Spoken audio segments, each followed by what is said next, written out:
But when he texted Karma and essentially says like, hey, I think the team might need to consider somebody else.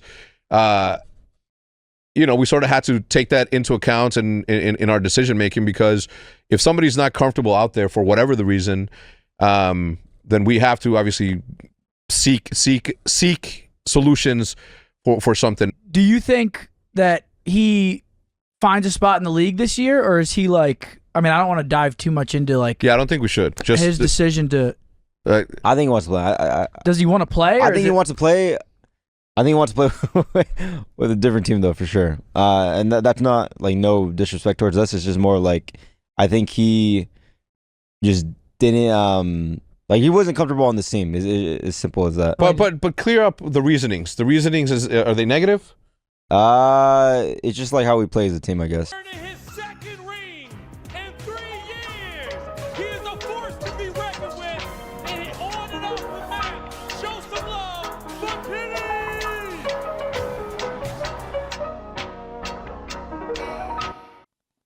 It's just how we play as a team.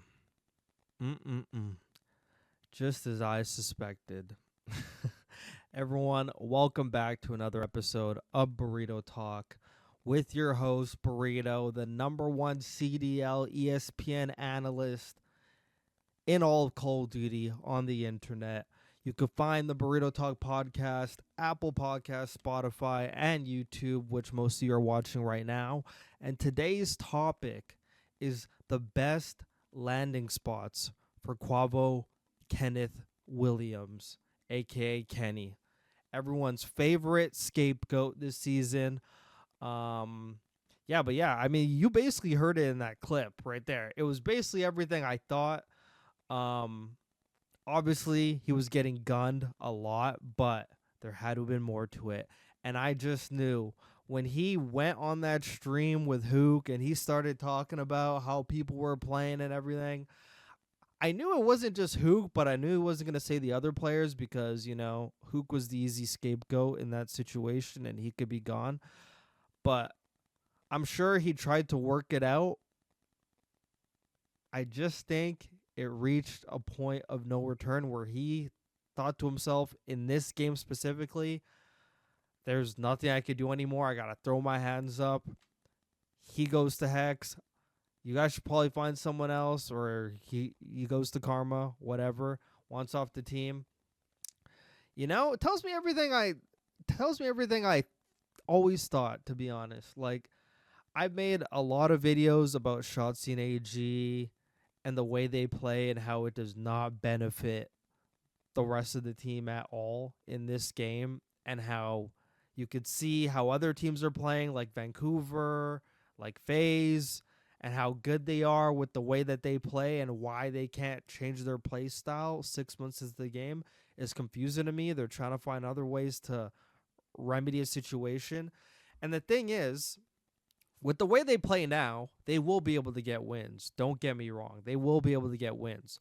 But with the way they play, are they going to be able to win championships? It's not about the wins. It's about the championships.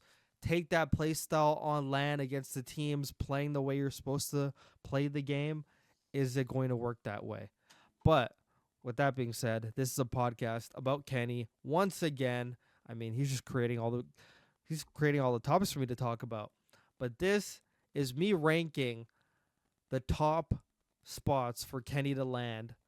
And it could be in this small window, could be maybe next major, or I would have to.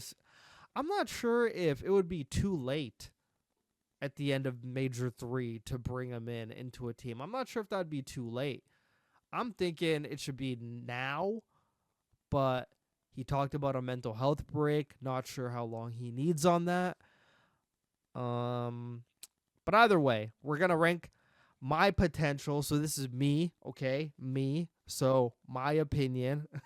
Because some people in the YouTube comments don't understand the difference between my opinion and theirs. It's my opinion. So it's not right or wrong. It is literally my thoughts and what I think this order should be.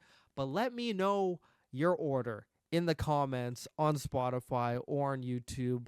I'm not sure if there's comments on Apple Podcasts. I'm not sure. But I picked out 1, 2, 3, 4, 5, 6, 7 teams.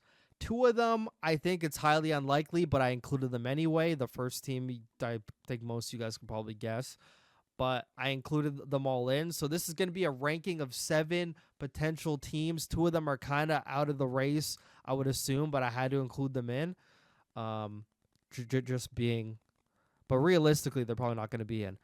So we're going to start with number 7. Can you guys guess who the number 7 spot is for who I think would be a great fit for Kenny to end up on? It is none other, I mean, if you want to talk about last place, none other than the Vegas Falcons. And a lot of you guys might be wondering, Burrito, what are you talking about? What are you talking about? You know, there's been rumors ever since Ludi got released from the org that Vegas Falcons may have potentially decided we should probably scrap this all Saudi team thing and actually try to compete, because this is getting downright embarrassing at this point, which if they were thinking that, I would not blame them at all. And the reason why I even included them in the ranking, even though I don't think it's highly unlikely, and I'll get into my reasons why, even though you guys probably know obvious reasons, but the potential of them probably dropping their whole team and keeping just XNID and then bringing in NA players around them, that prospect excites me. Actually, it doesn't really excite me. I'm not sure how far it'll go, but it does excite me. And, you know, people are throwing names around like XNID, who, Kenny, like all on the same team.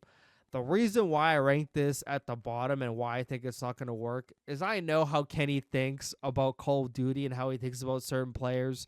And if you recall, every time he would play like the Vegas Falcons, how he'd just be laughing and just absolute just mind blown. Just mind blown with how the team he was playing against was playing. Like, it would go to the cams of him all the time online, and he's just shaking his head, hand in hand, even when OpTic was winning. Like, his hand in his head is also when they're losing, but also when they were winning as well. He just couldn't believe his eyes with what he was seeing on his screen. And just with that, on a respect level, and let's not forget, even though Kenny's been dropping 0.7s, he's still a high-quality player who has standards. And he has, I'm not going to say he has leverage, but he has a name that holds some weight. He has a resume that holds some weight. He has a personality that holds some weight. And all these things, there is an aura, you know, there's an aura with his track record. If you want to take out 1 bad stage or 2 bad stages, that people would still pick him up. I don't think people are seeing him drop a 0.7 and be like, wash, can't do it no more. Guys, he's like 25. He's 25. He's still got years in him left. So just based off of that, I don't think it would be Vegas Falcons, because he would just be, I don't think he would have like the respect level. Obviously Clay's like the coach, but I don't think he'd have respect level for whichever Saudi player is left on the team. I just think he believes he has higher standards than that, and I would not blame him whatsoever for just that decision. And I don't think he's trying to start all the way at the bottom. I think he at least wants a ground base, a good, I'm forgetting my whole vocabulary right now. I don't know why. I had all this stuff prepared and then start the podcast, can't talk no more.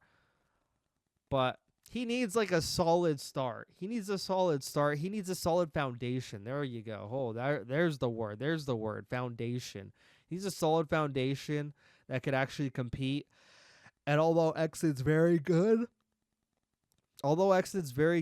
I mean, he's not quite there yet in the how to play the game properly aspect. But he will get there eventually, but I don't think this year is the year. So just based off of that, I don't think Kenny's going to go to Vegas Falcons. So, number 6. Can you guys guess who number 6 is? If we're going on a theme of like bottom of the barrel teams, like you kind of get where I'm going? It's none other than LAG in number 6.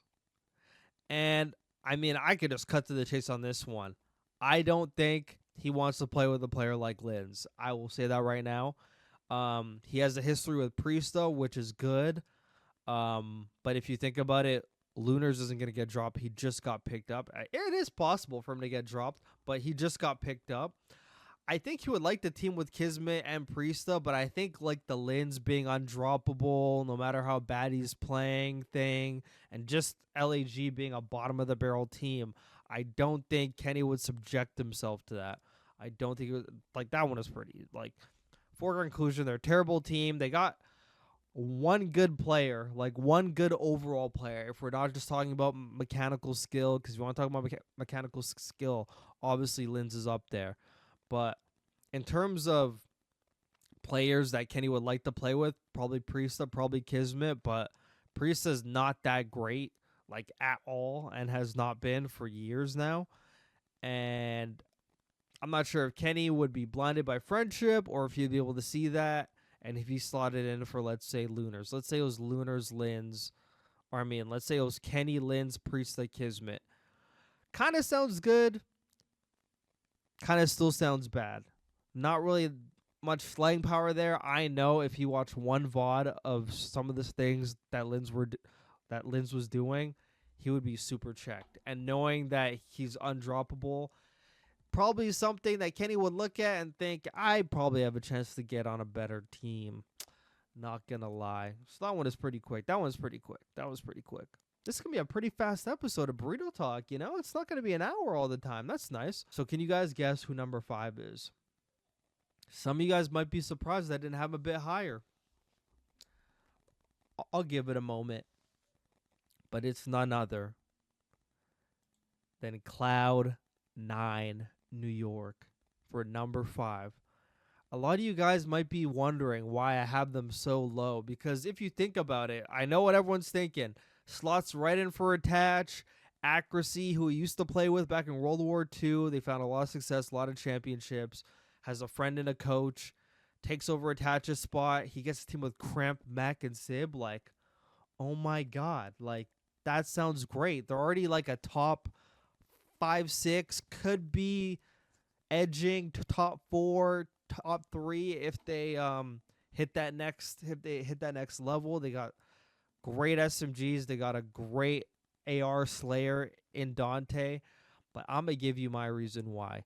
And if you're on video, you're going to be able to see. If you're on Spotify, you're able to see. If you're on audio only, bear with me while I check mark these games so you guys can see what I'm talking about. So here we have Cloud9 statistics. Okay? So there was a point in time where Dante was doing very bad, and it was all the Major 1 qualifiers, the minor. He sort of picked it up at the LAN, but then all of a sudden, in Major 2, it was like a miracle turnaround. And I just want to see if you guys notice the difference in one specific category. I'm highlighting it for those of you on video. I'm talking about Attach. So take a look at Attach's stats right now as we check mark everything Major 1, Minor 1, and Major 1 tourney.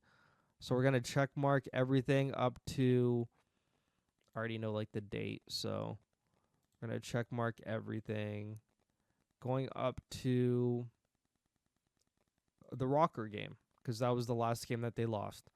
So up to this point, Dante was dropping a 0.6 from Major 1 qualifiers to the Minor 1 tourney to the Major 1 tourney on LAN. Dante had a 0.6. Okay, bear with me. Still not getting in the hill. His OBJ per 10 was 48. But take a look at these statistics. So everyone else on the team attaches OBJ per 10, 47. Kremps, 54. Max, 61. Dante's 48. And if you notice, their first game back when they won and Dante got that post-game interview, he said, you know, because I think it was Nameless actually that brought up like why he's doing so bad, like, do you have an explanation? And Dante said, we just didn't have a system. It was kind of just everyone running around and here. So now this is everyone running around. Okay, so now we're going to go and check off everything up till current time, starting with the Ultra game. And take a look if you see the And notice if you see the difference in the statistics in one specific person who would be the person that Kenny is slotting in for. So if we go back now, starting Major 2 qualifiers up until now, post Major 2 tourney, Dante, the only one on his team with a positive KD, a 1.14. OBJ got even lower, went from 48 to 44. Max got 2 points higher with a 61 to 63. Cramps, forgot what his was before, but it's 55, probably around the same area. But notice attaches jumped from a 48 to an 83 OBJ per 10. An 83 compared to the next highest person, which is a 63, and then an 83 compared to the 55 of Cramp and the 44 of Dante. Attach is literally doing double the OBJ time, and Dante is thriving from it. Which means when Dante had this post-game interview talking about, oh, you know, everyone's running around, we needed our system. The system was, somebody got to get on the hill longer so I could slay more and look better. And that just so happened to be Attach. And I know everyone's calling for Attach to be dropped. I'm not going to lie. I made the comment when I was watch partying the major. And it was like, I think it was Cloud9 against who? It was Cloud9 against LA Thieves, I believe, in like their last game. And there was a point in time where like the camera showed the players getting up to go on their break. And I saw Attach there get up. And I was like, I forgot he was on the team. Like, you know what I mean? I forgot this guy was even there. Like, this whole tourney, I'm seeing Kremp highlights. I'm seeing Mac highlights. I'm seeing Dante highlights. Don't really see anything from Attach. Like, I literally forgot he was, like, playing. Like, I was like, oh, my God, that's right, Attach. Like, oh, my gosh. Like, he's there. He's there. So, could say maybe a setup to make Dante thrive, because Dante's really never been that much of a hill person. I knew he respected Hydra a lot on the MW3 NYSL team, so he had no problem hopping on it more here. But on this team, he picked this team so he could shine. And obviously, he wants players on that could shoot and shine. Obviously, it's not like he wants all the glory, not saying anything like that. But the difference in statistic to OBJ per 10, and then the difference in KD between now him and everyone else is absurd. Cannot help but notice that. SC doesn't really matter. We're mostly talking about hard points, like the main mode. But yeah, that was like the big one that I noticed. Like, so if you guys actually want to see this again, bro. So you guys want to see this again. So it would be the rocker game and down. So you remember it was like 88, 45, 64, and 44 or something like that. So now checking these. Attach 47, 54, 61, and 48. Like no one was fucking getting on the hill. And both the SMGs were thriving because they got to just fly around. And now both SMGs have a negative KD. And Dante's the one with a positive one. So take that as you will, but I'm not sure if Kenny did his homework on that or not. But basically, essentially, Dante does not like getting on the hill. And an OBJ per 10 for an AR, even a flex being as low as a 44, that's pushing Hydra numbers. Like Hydra has like the lowest in the league, I'm pretty sure, at a 40. And AG has like a 45 or something. So those are like top tier, do not want to hop in the hill. You know? I was about to say MFers, but I was like, I'll hold that one back. But Kenny would essentially be slotting into Attach's role and essentially might get PSD on this team and would have to basically almost go back to what he went back to in OpTic, but the difference is the SMGs actually do get on the hill. It's literally just one AR who's slaying. So it could still work. The Like the downside also is he would be joining a team that's not good at control as well. I don't know. Not good at control. Attach was pretty good at S&D too. I mean, if we look at the record of control, it's not bad. It's 11-12. They're 16-14 at S&D, and they're 16-21 at hardpoint. I don't know, man. It sounds good on paper, like a Kenny, Kremp, Mac, and Sib. It really does sound like, I don't think it's that big of a deal as I'm actually making it out to be with like the Dante, literally making motherfuckers get on the hill. I don't think it's like that big a deal, to be honest. I don't think it's that crazy, but I do think it's something. Like Attach having an 88 OBJ per 10 compared to everyone else is absurd to me. Obviously, if you check mark everything off, like it's a bit lower, but if we're just talking about recent times, because he had low OBJ per 10 in that whole major one tourney, minor one, but if you take that away, take that away, he has the lowest OBJ per 10 as an AR too, which means you're essentially telling your SMGs to hop on the hill all the time when it should be a pretty balanced effort between everybody. That's how a lot of teams are finding success. But with that being said, could still be a good landing spot for Kenny. You guys are probably going to be mind blown who I have ahead of Cloud9. You guys probably think I'm baited, but I need you guys to hear me out, okay? Need you guys to hear me out. Need you to hear me out. So, at number 4, we have the Miami Heretics. I know you guys are wondering, Burrito, what are you on? Were you in Dallas? Did you sneak off to Dallas? Did you get a sample of like the new flavor of Pine Park? And I can tell you right now, I don't smoke, so no. But this was the second team that I added in, even though I thought was not going to be likely. I'm putting them in the same camp as Vegas Falcons. I think this one's very unlikely. I think they're going to keep their Spanish team, which is going to hinder them. But I thought about the prospect, and originally I had Miami in number 2, but then after looking at the other teams, thinking about it a bit more, processing, I was like, I got to move him down. So I moved him down to number 4.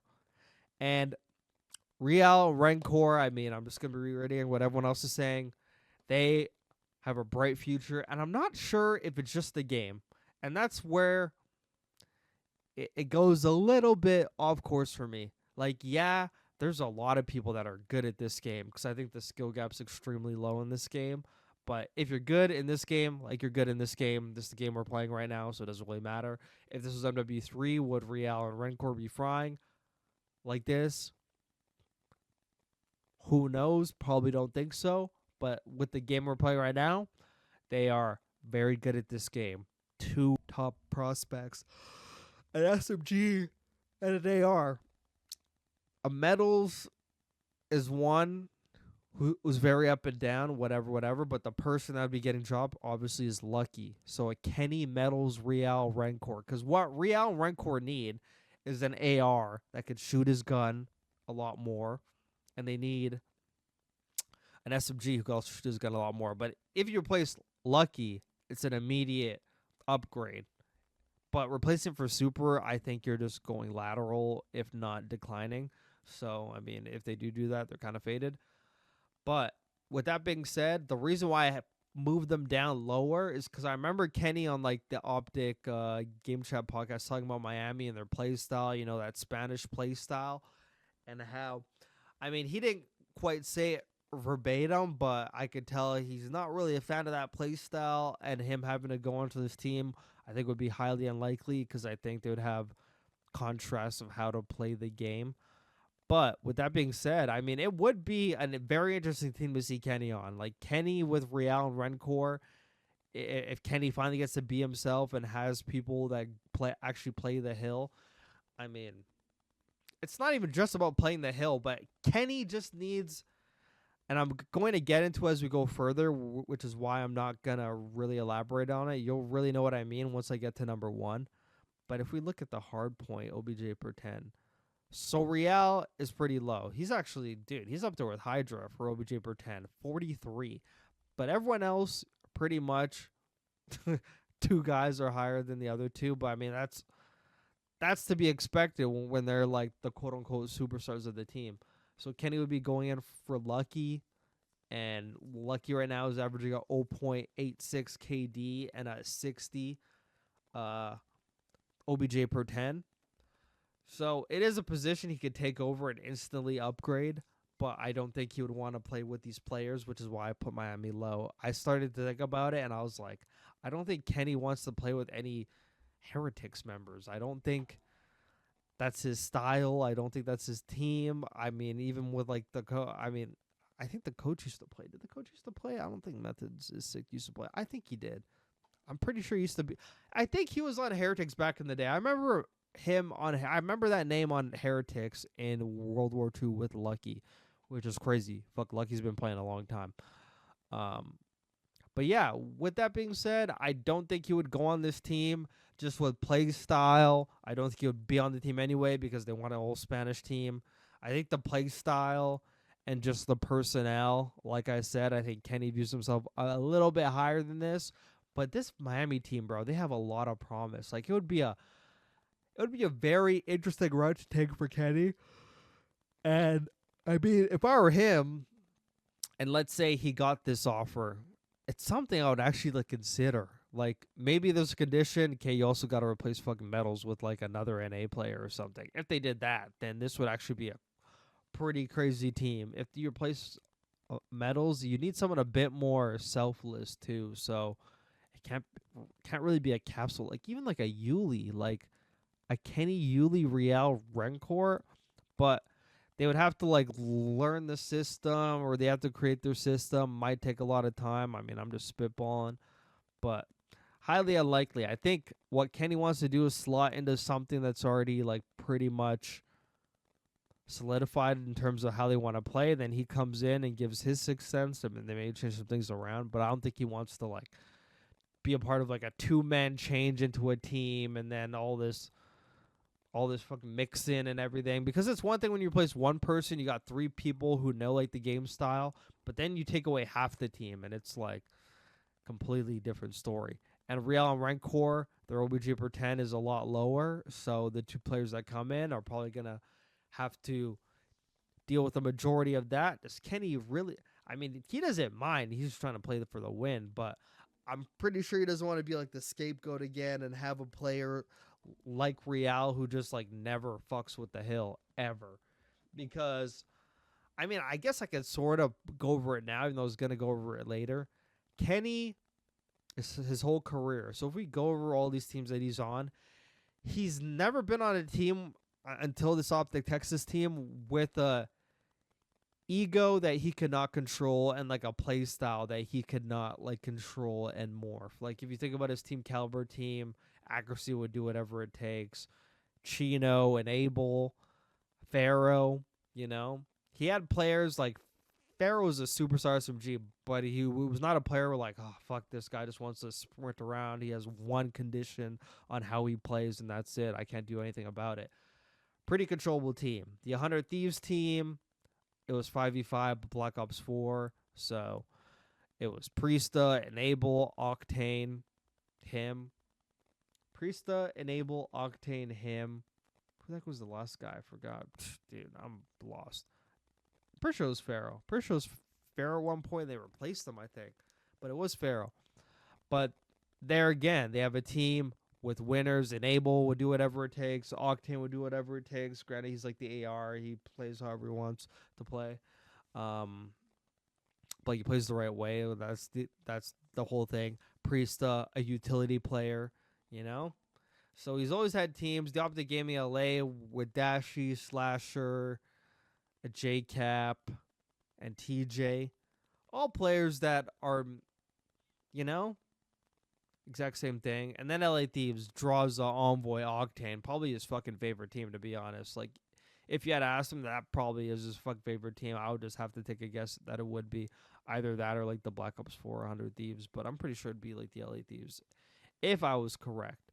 But point is, he's always had teams and especially on the LA Thieves team that he had in Vanguard and MW2, all those players, like, they came up with a system. I remember Kenny even talking about it. I wish I could find the interview, but it's probably in like some sort of random stream from like the COD League in 2020 or something.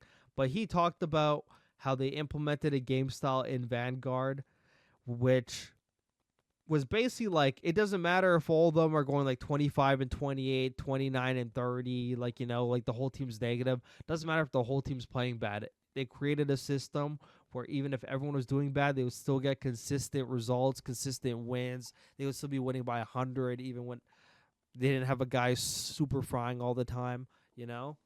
So he was able to create this system, and I know that's the system that he wanted, but then he came into OpTic Texas when he didn't have many options. And obviously, you get an offer going to OpTic Texas, you're going to take it. The MW3 game was different. ARs could post up on the hill, subs could push out. That was kind of like the forte of that game. You know, it was pretty. It actually made AG and Shotzi look normal, and now like Black Ops 6 is just exposing like how like they play, to be honest. And it's MW3 is actually a better game too, so it's actually quite ironic. That's Miami. They are number 4. Now we're getting into the top. Can you guess who number 3 is? After you guess number 3, you're probably going to guess number 2 and number 1, but you don't know what order yet. So, number 3, I have Boston Breach. And the reason why Boston Breach at number 3, because like the other 2 teams ahead, I mean, are way more likely options and way better options. But I like Boston Breach at number 3 ahead of Cloud9. Because this Boston Breach team has proved me wrong. I wrote them off in the preseason like dog shit team. Granted, I mean, like, they are playing dog shit. I mean, granted, like, they didn't beat LA Thieves, but I mean, like, they haven't really got any crazy placings. They had a good Major 1 qualifier. Kind of fell off at Major 2. They're the second worst control team next to Vegas Falcons, which isn't a good thing. But if you go on like their comms and everything, this is a team that has... This is a team that has a system. And I know that word rings into Kenny's ears. The word system. I know Kenny loves a good system. And this team proved me wrong. And they actually implemented a pretty good system into their team. You have a superstar Snoopy. You have a very mature, actually. A very mature, and I'm not sure. I wouldn't say IGL, but like I would probably say co-IGL if like you had to say like with Cammy in the comms. He has a very calm demeanor. Very calm demeanor. He's actually a smarter player than a lot of people actually give him credit for. He's actually proved me wrong with that. But I mean, he's still not at that level yet, like that next level. But that's another story entirely. But in a team like this, I'm thinking if you replace Awakening for Kenny, you have Kenny next to Cammy, who is another vet, another experience in the comms very well. Purge very good in the comms. Snoopy has improved like 12-fold to last year. It's actually mind-blowing. He's actually a lot better of a player, a lot more mature on the map. And I'm not talking about comms. I'm talking about the way he plays. It's a lot smarter. I could tell he plays his life a lot more, uses his brain more. His pinches are actually way more efficient. They're not really as useless as they were last year. Just a whole round improved player. And the prospect of playing with that, you know, could be good for Kenny. Purged Snoopy, I know Kenny would probably think maybe not like the SMGs that are going to, on paper, I mean, Snoopy can, but I don't know about Purge. But when you say Purge and Snoopy together, like, are Purge and Snoopy going to be able to headbang with Atlanta FaZe and LAT? I mean, you can even say Ultra in there, even though they're able to take a map on them. I don't think they're at that level yet.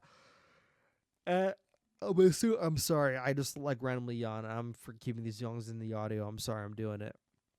But yeah, with Boston Breach not being at that level, I don't think that would excite Kenny. But I think the prospect of how good their system is and how well it works, like this system is probably as close as you'll get to, what Kenny was trying to do in Vanguard, to be honest. Actually, this and number one. So you'll see who number one is. But even if you look at the OBJ per 10, everyone's at 56, 55, 56. Snoopy actually has more, which is crazy. Like, just looking at these statistics, I mean, just looking at the statistics, this is a very team orient. Like, this is a team. Like, they play as a team. And Kenny slotting in for Awakening and potentially being able to get more kills, being under a system where everyone is selfless, everyone can hop on the hill, this could be a good prospect. And I keep saying hop on the hill all the time. I just have PTSD from like those OpTic clips I was watching of just no one getting on the hill, and Frank Kenny's like, what the heck? Now I got to get on the hill. But it's a very selfless team. The cons are, I mean, they're 5-16 at control, but they are 20-17 at hard points, so that's not bad. And they're 14-17 at S&D. I don't think Kenny necessarily lights the world on fire in S&D, but I would honestly say with my chest, he's probably like a better S&D player than Awakening. I could be faded on that take, but I do think he is. But with that being said, I think he could slot in this team pretty well for Awakening. It's a matter of if he would want to be honest, or if the offer even came to him. But all of Boston is pretty good friends, so who knows if they would actually drop. They all came back up from Challengers together, except for Snoopy, but Purge, Awakening, Cammy were all teaming together in Challengers, I'm pretty sure, last year, MW3, and they brought them all up. So they do have like the chem there. Would they get rid of Wake? I mean, I think Boston needs to realize sometimes it's just business. Sometimes it's just business, and it's more than just friendships. And if they saw an upgrade in Kenny, I mean, like, I'm curious how Kenny would actually do on a team like this, or like as like you move up further, a team that all plays like together, because that's where Kenny thrives. Like, Kenny loves the system. Kenny's talked about it so many times. He said this publicly as many times as I could count. He wants a system. He wants to know like what everyone's doing, like what's going on. That's what Kenny likes, and that's where he plays his best. His words, not mine, but they're also my words too, because I know how he is, especially from the way that he talks. If he has a system, he's playing a lot better. And OpTic did not have a system, so he's not playing good. But Boston, pretty interesting spot. I mean, I don't think he would do it, just because I know he'd probably be thinking, heck, could this team really go up against like even like Surge? Got to throw Surge's name in the combo. Are they gonna be able to go against Surge, LA Thieves, and FaZe? I don't know. Not sure. But we get down to the final two. And can you guys guess who is going to be number 2? Drum roll? No, I'm not doing no drum roll. Number 2 is Carolina Royal Ravens. I had them a lot lower, but, after I started thinking about it with the Miami thing, I started moving Miami further down and Cloud9 further down. I started moving Carolina further up. This could actually be a good landing spot for him. And the reason why I had it low at first, I had this pretty low, actually. I think I had it in like the bottom 3. The reason why I had this low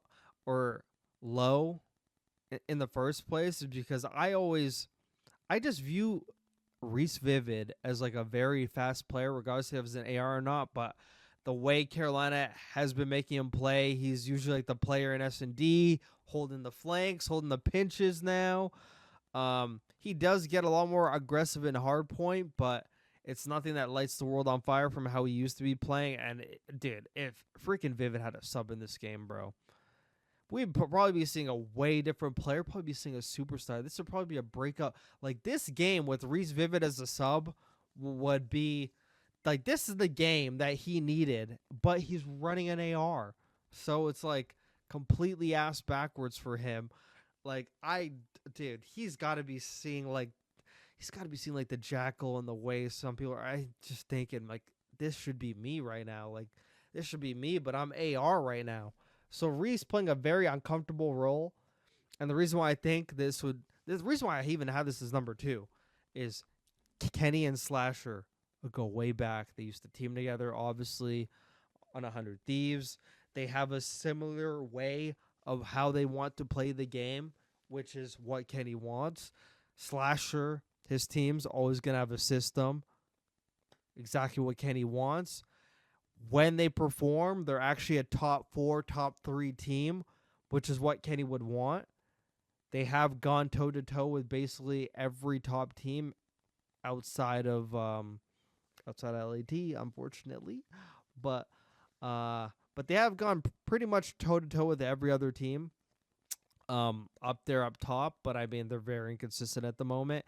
And maybe the prospect of replacing Vivid, who's not even meant to be an AR or any sort of AR, and replacing with an actual AR player who thinks the same as Slasher, and you could just slot right into the system. It would probably be smoother and probably a lot more comfier, and maybe it might be the upgrade that they need.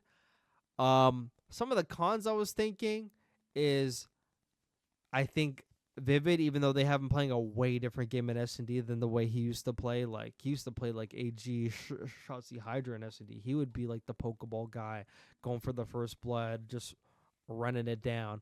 But now they subjected him to being in the back. But Kenny always plays pinches too, so could slot him right in there. Even if I go on like the team stats, I would assume Gwyn has a pretty low OBJ per 10, but he actually doesn't. These are actually pretty, I'm not going to say even OBJ per 10s, but around like the same area. You got a 58 from Gwyn, a 54 from Slasher, a 63 from TJ. You slot Kenny in there, like for Vivid. I mean, that could work, man. That could work. You know, it actually just sounds right, too. And it's actually a very logical move that could actually happen. Like, they could drop Reese. Like, it's a very likely scenario. It's not just freaking fantasy booking. It actually is a pretty likely scenario.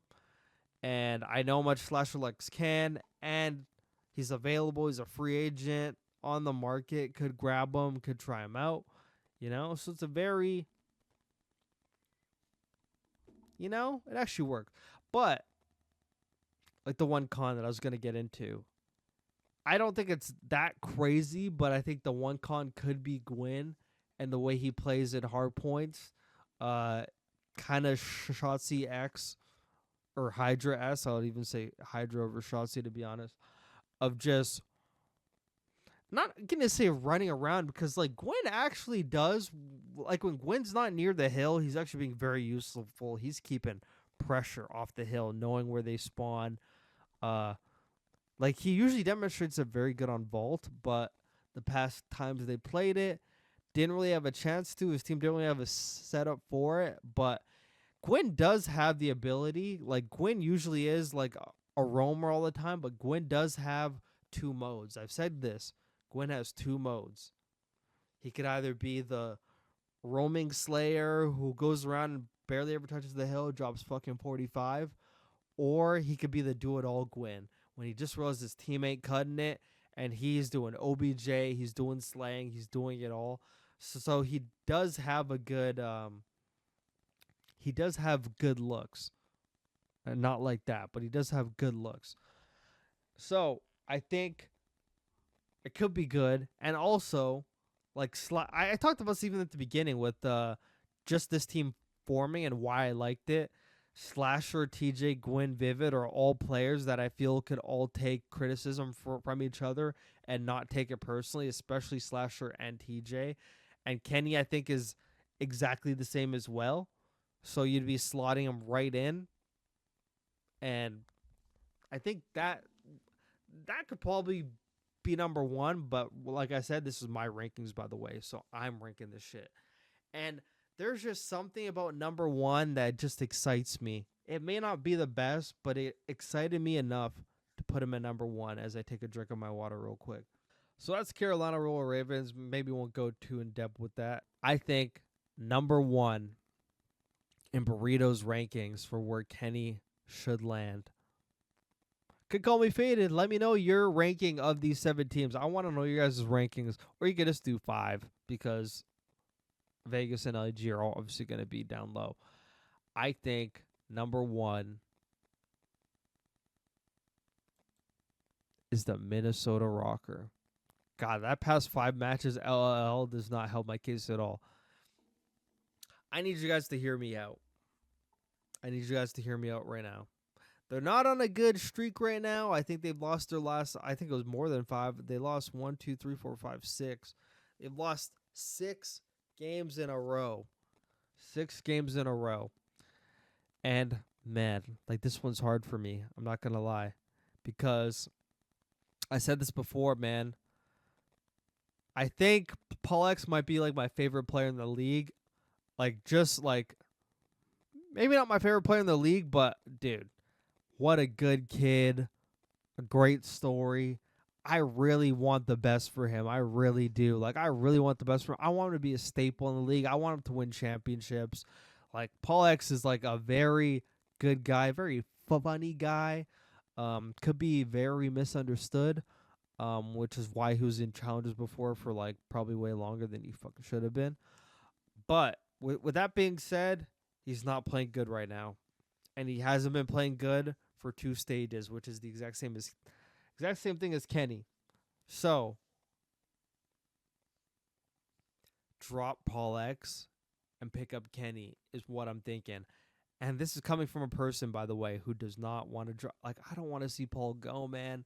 I really want the best. And I'm just so scared if he gets dropped from this team, it's going to be hard for him to get back in the league again. He's going to be in the Challengers pit for a long, long time if he gets dropped from this team. That's what I'm scared about. So I don't want it to happen. But I do have this as number 1. And the reasons why I have this as number 1, the reason why I have Rocker being the number 1 landing spot for Kenny, I mean, it's just like the potential. It's just the potential and the prospect.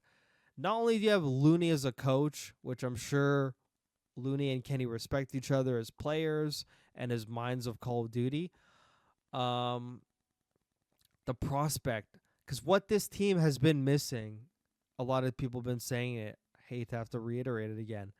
This team is missing a leader. But not just a leader, but like a leader who can actually shoot back. And I know Kenny's not shooting back, but bear with me here. This team is missing a leader. This team is missing a tiny bit of structure. Their structure is actually very good. They have very good chem on the map. Which is another reason why I think this is like number 1. They got very good chemistry on the map. But what this team needs is like a true leader to help bring in system, valuable knowledge, valuable experience. I think Kenny would be great on this team because Kenny would be the IGL on this team with 3 cracked, very young, high skill ceiling potential players. Geo pretty much like almost already there. This guy could shoot against anybody. Nero, super aggressive, super selfless. Estriel, super aggressive, super selfless. This is like I feel like this is the perfect team for Kenny because everyone on the team, maybe not Geo, but that much. But I mean, somebody got to get the kills. But I mean, he still is a fucking team player. I'm not saying he's not a team player, but he does hop on the hill way less than everybody else. But with that being said, the prospect of this team, having Kenny around 3 players that have a pretty good system already, he could come in and maybe like perfect it a bit, like how he wants to play, and they might hit that next level. Maybe they just need a veteran player. Maybe they just need that veteran player that could shoot back, that could guide. Like Kenny has the ability on this team. I'm not going to say mold and like just tell everyone, fuck, like we're going to fucking do what I'm doing. But he does have the prospect of being able to mold this team. I'm not going to say in his image, but that play style that he's been hung up on in Vanguard. I'm not going to say hung up on, but he's been craving that play style. The selfless play style where everybody just does what needs to be done, and it's a well-oiled machine. Even when people are losing, even when people are going negative, you're still winning by a lot. That consistency and hard point. And I think these 3 players of Geo, Nero, and Estriel would be perfect for Kenny. Like, perfect for Kenny. Like, this could be, like a lot of people are saying, oh, he's not going to subject himself to like a fucking team like this. I'm thinking this could be like a good like project. This could be a good prove it wrong Like, prove everybody wrong. Like, see, it really was like the team that I just left that was the problem and not me. If he comes into this team and all of a sudden they get a great system down, he may kind of like decline their S&D a bit because Pollux is a very good S&D player, but I mean, I'm freaking talking like he's horrible at it. I mean, he's not that horrible. Like, Kenny's not bad at S&D, but I think in like the team he's on, does not help his favor at all. But there's something about this Rocker team just feels so right to me. So right for him to end up on. And the records aren't even that bad. Their hard point's bad. But I think with Kenny coming in and implementing like his thoughts, like his philosophies, I think that hard point record could turn around. So for those who are on audio, Rocker has a 15-25 hard point record, a 16-16 S&D record, which is good for a middle of the pack team. It's not negative. And they're 11-12 in control, which isn't bad. Isn't bad at all. But I think this would be a great spot for Kenny. Is he going to do it is another thing. I think it's highly unlikely. I think a team like Carolina or Cloud9 would probably be a lot more likely for him. But I think the prospect of this challenge, this project, and it's not even a project. It's not like you're starting from ground zero, of Geo, Nero, and Estro, who already have like a lot of strats and they have a system of their own, and a veteran player who could shoot his gun coming in. I think there would be a lot less pressure on Kenny with a team like this and having a guy like Nero who will literally throw himself in front of people for you. Like, cannot get any better than that for a player like Kenny. Like, that's what Kenny's wanted. Like, that's what he's wanted, And like, even all their OBJ pretends are around the same area. We got a 59 from Estral, 52 from Geo, a 53 from Nero, and a 60 from Paul X. Paul X is a bit higher, but that's like to be expected with like the people that you have around you, Estral, Geo, Nero. They're gonna be running it down, bro. So somebody does got to get on the hill a bit more, but it isn't that drastic of a difference. So it's all pretty close. There's something about this Rocker team. I feel like they could hit the next ceiling if they just get a better fourth, which is what everyone's been saying. And this might be the fourth for them. Okay.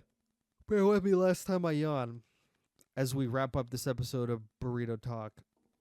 Even if you look at their Slayer ratings, 89 from Estral, 86 from Geo, 89 from Nero, and then Paul X, poor Paul X, down there with a 76. This could potentially be, in terms of, I would say even in terms of job security, in terms of a good org. I mean, like, they're a good org, like, believe it or not. A lot less pressure to like ease yourself back. Even though I don't think like the pressure is actually like the problem like for Kenny, but I think this team has a lot of potential if they could just get that one missing piece. And that missing piece, because people were saying Tyler Fellow, but imagine if you got Kenny instead. Like, that would be insanely good. I would love to see this team with Kenny in place of Paul X. No offense to Paul X. I love you so much. I swear I do. But somebody got to go here. And, dude, I would love to see it. Like, Geo, Nero, Eshel running it down, not afraid to hop in the hill. Freaking Kenny could play normally. Like, this could be really good. But now I just keep saying the same thing over again. So I'm going to leave it there. That is my top 7 for rankings for Kenny. Just going to look at Kenny's statistics real quick, like as like we close out this episode. So Kenny, I mean, I could even go on the extended statistical leaderboards. So he's pretty far down. So if you even want to compare him like to Paul X, I mean, Kenny's at a 0.84 overall KD. Paul X is at a 0.86. Crazy stuff. Kenny has a 0.88 in hardpoint. Paul X is a 0.84. So, quote unquote, upgrade in hardpoint. Don't know so much about the S&D. So in S&D, Kenny has a 0.74 and Paul X is a 0.83. It is what it is. All depends on the map, because on Hacienda, if they're going like B, think Kenny does take the bomb. I think AG actually has started taking it more, so I think they probably took somebody's advice on that. But I'm just not in the same camp as everyone else where I see he got shit on. Like, I know he got shit on. And maybe, just maybe, this isn't his game. But maybe, just maybe, he just needs a different environment to show who the real Kenny actually is. And there's no better team in the league to show Case himself than on Rocker. Like, these guys run it down. These guys are selfless. They are playing for the win. You throw Kenny in there, sprinkle some shit in there, that could be a serious contender. The pace on that map, the pressure on that map with the teamwork, that could give some teams a run for their money, let me tell you. But you could say the same thing about the Ravens thing, but the Ravens have a condition, that's Gwyn. People on Rocker, like Gio's like the one quote unquote, if you had to say, he's not a superstar yet, but he is like the one star player, slayer, who does a little bit less OBJ, but still enough to like warrant it's not too far away from the rest of the team. So I personally think that Rocker would be like the best spot for him. I'm not sure if I'm falling asleep in my chair or what, but my eyes keep closing. But with that being said, guys, that is my rankings for teams that Kenny should go on to. Reiterating once again, Burrito Talk is on Spotify. It's on Apple Podcasts, but most of you guys are watching on YouTube. So is Kenny going to join a team this split, or is he going to wait it out? That is the question that we all want to know. And that is the question that I will leave you on hanging. So let me know in the comments on YouTube, on Spotify, what your ranking of these 7 teams would be. Specifically these 7 teams, because Ultra's not an option, LED's not an option, OpTic's not an option because you just left them, FaZe is not an option, Surge is not an option. So taking away those 5, these are the only 7 left. Realistically, there's only 5 options because Vegas probably not going to end up there. LAG would not want to go there. So there's 5 options. Yeah, but let me know your thoughts in the comment. This has been Burrito. Bada boom, bada bye. We'll see you next time. Cheers for watching.